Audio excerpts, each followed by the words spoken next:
네, 얼마 전에 부산 김해공항에서 에어부산 항공기에 화재가 발생되었어요. 그래서 비행기는 전소됐지만 다행히 전 승객과 승무원이 모두 무사히 탈출한 사건이 있었습니다. 맞아요.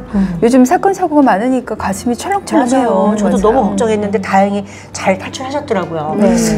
사고 원인과 그리고 탈출 경위에 대한 내용은 지금 조사 중에 있어서 저희는 뉴스에 나온 내용을 바탕으로 해서 그래도 구독자분들이 아셨으면 좋을 만한 내용에 대해서 말씀드리고자 합니다. 맞아요. 네, 항공기에 탑승했던 목격자인 승객의 증언에 따르면 항공기 후방 오버헤드빈에서부터 연기가 시작이 됐고 타닥타닥 소리와 함께 불똥이 튀었다라고 되어 있고요. 이 승객이 보조 배터리나 전자기기에 의한 화재인 것 같다라고 말씀을 하셨어요. 그래서 실제로 여러 승무원들의 목격담 들어봐도 이게 전자기기나 보조 배터리에 의한 화재인 것으로 예측이 되고 있습니다. 보조 배터리, 즉 리튬 이온 배터리는 압력이나 충격이 가해지게 되면 화재가 발생할 수가 있어요. 실제로 제가 비행하던 때에도 비즈니스 클래스는 자동으로 좌석이 움직이잖아요. 버튼 하나로. 근데 워낙에 요새 핸드폰이 또 슬림하게 나오다 보니까 이 리튬 이온 배터리를 이용한 핸드폰이 이 사이에 빠진 거예요. 그런 경우 많아요. 네, 근데 중요한 거는 승객과 승무원이 함께 막 찾아봤는데 못 찾은 거예요. 그래서 아예 밑으로 떨어졌나 보다 생각을 하고 이 승객도 비행 내내 이제 쉬시다가 착륙하기 전에 좌석을 원위치 시키려고 버튼을 누른 순간 이게 파괴가 되면서 화재가 발생을 한 거예요. 네. 근데 다행히 그때는 이제 승무원이 바로 조치를 취해서 큰 화재로 번지진 않고 요 핸드폰만 탄 정도로 끝나긴 했거든요. 그래서 이 리튬 이온 배터리가 얼마나 위험한지를 저는 그때 실제로 느꼈었기 때문에 승객분들도 그리고 우리 영상을 보시는 구독자분들도 이 리튬 이온 배터리가 얼마나 위험한지 알게 되셨을 것 같아요. 그래서 휴대하게 되어 있잖아요. 그렇죠? 네, 맞습니다. 짐으로 붙이지 않고 휴대수화물로 갖고 타게 돼 있어요. 수화물은 안 됩니다. 아니 정말 이게 맞는 게 제가 이번에 도쿄를 갔다 왔는데 화장품을 붙였어요. 그런데 얼마나 던지고 충격을 줬던지 다 깨져 있는 거야. 어머나. 제가 가방 한가운데 혹시 이런 일이 생길까 봐 놨는데도 이게 뭐 뚝 떨어지죠, 던지죠 이러니까 다 부서져 있더라고요. 네네, 그러니까 저런 배터리는 충분히 충격을 받을 수 있는 거죠. 맞습니다. 맞아요. 그러니까 위탁수화물로 보냈을 때 만약에 이런 화재가 발생을 했다. 그러면 아무도 조치할 수 없기 때문에 정말 큰일이 발생을 하잖아요. 근데 다행히 그러니까 휴대수화물로 가져가셨을 때는 그래도 누군가 조치할 수 있는. 그래서 다 휴대수화물이죠.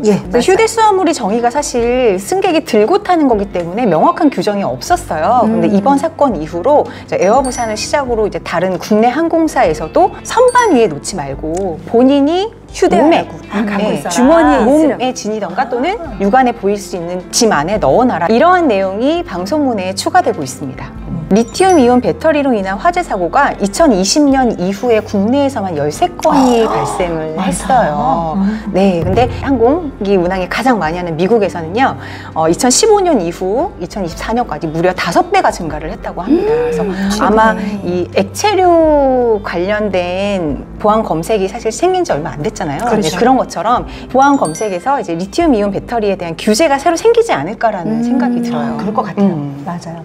최근 너무 화재나 사고가 많긴 하죠. 맞아요. 이렇게 사건 사고가 굉장히 많아졌는데요. 이번에는 모두 다 전원 생존하는 굿 케이스가 됐습니다.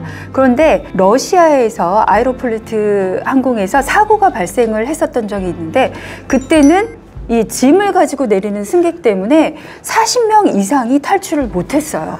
심지어 영상이 찍혀 있는데 그 사람은 아예 큰 짐을 들고 유유히 탈출하는 모습이 다 찍혔더라고요. 이렇게 나한테는 2, 3초 짐을 꺼내는 시간이지만 그게 누구의 생명을 구하지 못하는 그런 액션일 수 있다라는 말씀을 꼭 드리고 싶습니다. 그래서 탈출할 때는 저희가 샤우팅을 하는데요. 짐 버려! 라고 크게 얘기를 합니다. 비상 상황에는 90초 룰이라는 게 있습니다. 기종과 상관없이 90초 안에 다 탈출을 하면 살 수 있다라는 룰인데요. 그러기 위해서는 이렇게 짐을 다 버려야만 탈출이 가능합니다. 그래서 여러분 다 보상이 되니까요. 짐은 버려두고 탈출하십시오. 그리고 탈출할 때 주의사항이 있죠. 이 슬라이드가 터지면 비상구를 사용할 수 없게 되죠. 그렇기 때문에 뾰족한 거, 위험한 거 이런 거는 모두 버리시고 탈출을 하셔야 됩니다. 우리 비행기는 비상 상황이 발생했다라는 안내 방송을 들으면 충분히 준비할 시간이 있습니다. 그래서 하이힐도 버리시고 그다음에 뾰족한 것들 다 버리시고 짐도 놓고 내릴 생각을 하시고 빨리 탈출에만 포커스를 맞추셔서 준비하시면 되겠습니다. 그리고 탈출할 때 우리는 미끄럼틀이라고 생각하고 그냥 뛰어내리는 경우가 있는데요. 일반 놀이터의 미끄럼틀과 차원이 다릅니다.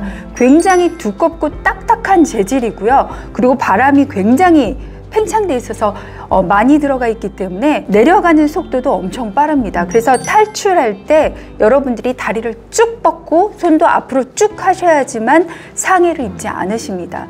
저도 여러분 훈련할 때 타봤는데요. 이게 속도도 빠른 데다가 바닥이 딱딱하기 때문에 찰과상을 입기 쉽더라고요. 손 대면 여기 화상이 보여요. 네. 그리고 손목이 꺾이거나 내릴 때 다치는 그런 케이스들이 승무원들도 많았어요. 그렇기 때문에 여러분들 꼭 내리실 때는 다리 펴고 손도 앞으로. 절대 집으시면 안 되십니다. 아시겠죠? 이번 케이스는 보니까 이제 승객이 항공기 도우문을 연 케이스가 있었는데 맞아요. 이런 경우에 주의하실 점이 몇 가지 맞아요. 있습니다. 일단 첫 번째, 슬라이드가 정말 제대로 다 펼쳐졌는지 보시고 뛰셔야 됩니다. 가끔 이 슬라이드가 쫙 바람이 다 안 들어가서 안 펴지는 경우가 있어요. 그러면 얘가 탈출해서 미끄럼틀 내려가다 다치는 경우가 그렇죠. 너무 많거든요. 그래서 그런 경우 거긴 사용하시면 안 되고요. 두 번째, 슬라이드는 펴졌는데 바람이 불어요. 맞아요. 그럼 얘가 막 흔들려요. 그러면 그런 경우 또 그쪽으로 탈출하시면 맞아요. 안 됩니다. 사용 위험합니다. 불가. 예, 세 번째, 혹시 슬라이드는 터졌는데 바로 옆에서 불이 나고 있는 거예요. 그럼 타다가 혹시 이 슬라이드에 불이 옮겨 붙으면 슬라이드가 터질 수 있거든요. 그래서 이 슬라이드가 안전한가? 다 펴졌는가?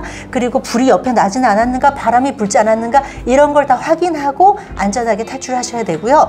그리고 탈출하신 다음에 이 항공기로부터 좀 멀리 떨어지셔야 돼요. 맞아요. 이유는 이 항공기 양 날개에 기름이 잔뜩 들어있는데 언제 폭발할지 모르거든요. 탈출했는데 가까이 계시면 폭발하는 순간 화상을 입거나 다치실 수가 있거든요. 파편에 의해서. 그래서 100m, 저희가 이제 배울 때는 적어도 맞아요. 100m 이상 항공기로부터 멀리 떨어지라고 저희 배웠어요. 그래서 멀리 떨어지셔야 되고, 혹시 제일 먼저 내리신 승객이 계시다면 내려오시는 승객들 좀 여유가 있으니까 이분들 내릴 때 굴러 떨어지거나 다치시지 않는지, 엉키거나 하지 않는지 좀 도와주시면 원활하게 탈출하시는 데 도움이 되지 않을까라는 생각을 했습니다. 그래서 여러분들이 우리 옛날 속담에 아는 것이 힘이다, 이런 속담이 있듯이 맞아요. 모르는 것보다는 그래도 이런 내용을 좀 알고 계시면 혹시나 모를 비상 상황에 현명하게 대처하실 수 있을 것이라고 생각됩니다. 네, 여러분 여기서 영상을 마칠게요. 안녕.